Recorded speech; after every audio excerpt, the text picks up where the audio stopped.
আপনি কি বলবেন বলেন, আমি শুনি। তখন বলতেছে তুমি বলো, আমি শুনি। তখন বললাম আপনার তো কথা বলতে ইচ্ছে করতেছে, তাহলে আপনিই বলেন, আমি শুনি। আপনি যা জিজ্ঞেস করার আছে জিজ্ঞেস করেন, আমি সেটার উত্তর দেব। তখন সে বলতেছে এত রাগ করো কেন, একটু সুন্দরভাবে কথা বলো। তখন আমি বললাম আচ্ছা আমি আপনাকে চিনি না জানি না, আপনার সঙ্গে আমি কিভাবে সুন্দর করে কথা বলবো।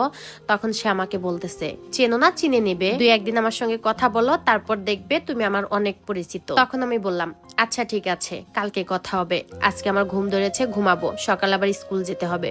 তখন বললো আচ্ছা ঠিক আছে, তুমি ভালো থেকো।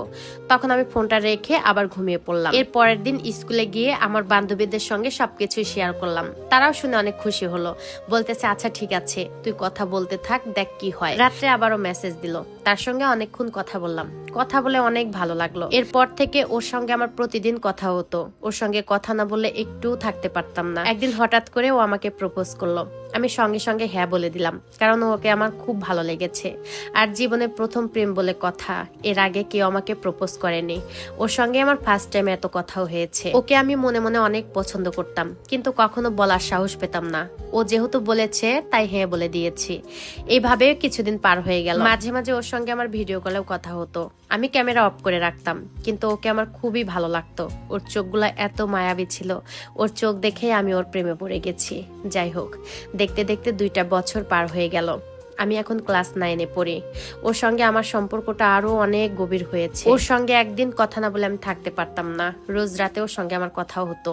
আমি ওই যে আব্বুর ফোন দিয়ে কথা বলতাম, আব্বু যখনই ফোনটা চার্জে দিয়ে ঘুমিয়ে পড়তো তখনই আমি ফোনটা নিয়ে গিয়ে ওর সঙ্গে কথা বলতাম। আমি ওকে বলে দিয়েছিলাম এটা আমার আব্বুর ফোন, তুমি যেন দিনের বেলায় কখনোই ফোন দাও না। ও আমাকে বলেছিল আমি এসএসসি দেওয়ার পর তারপর আমরা দুজনে একসঙ্গে দেখা করব, তার আগে আমরা দেখা করব না। আর আমরা যেদিন দেখা করব ওই দিনে গিয়ে আমরা বিয়ে করে নেব। ওর বাড়ি কুমিল্লাতে আর আমার বাড়ি সিলেটে, আমরা এত দূর থেকে কখনোই একসঙ্গে দেখা করতে পারবো না। সেই কারণেই ও আমাকে বলেছিল আমরা যখনই দেখা করব আমরা পালিয়ে গিয়ে বিয়ে করব। ও আমাকে আরো বলেছিল তুমি এসএসসি পরীক্ষা দাও, তারপর আমরা বিয়ে করার পর তোমাকে আরো পড়ালেখা করাবো।